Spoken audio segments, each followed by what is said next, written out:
Mabuhay, kabayan! Oh, ayan. Oh, acting na acting, oh. Oh. Ah! Kainis! So, yun na nga.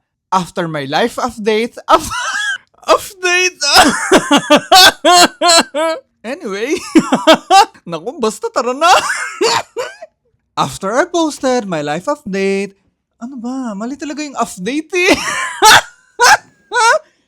Basta nung pinost ko yun, I've been receiving a lot of well wishes and I am deeply grateful. But then a lot of you ask, so ano nga yung symptoms ng post-concussion? Oo nga no, I wasn't able to elaborate on that. Elaborate? Pati elaborate ko. Pero ito, sabi ng neurologist, ay, eto kumapit ka. Nakakapit ka na? Kainis hindi na naman makausap ng matino. Pero eto na, serious na. So my neurologist told me na... Sorry, natawa ko sa video.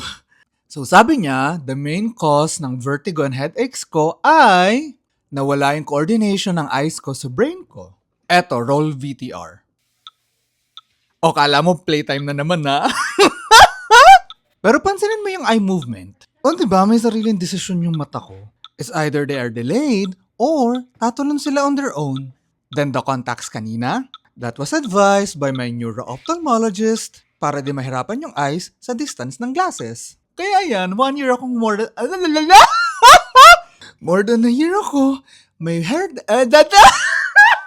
with headaches and vertigo.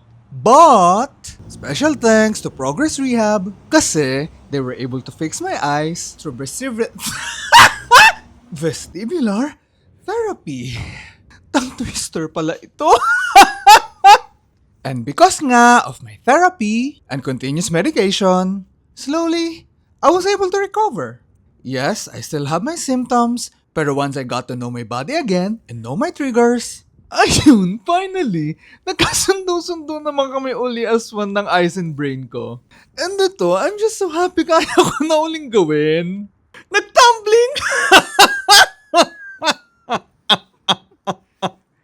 Yun lang. Okay, thank you. Bye!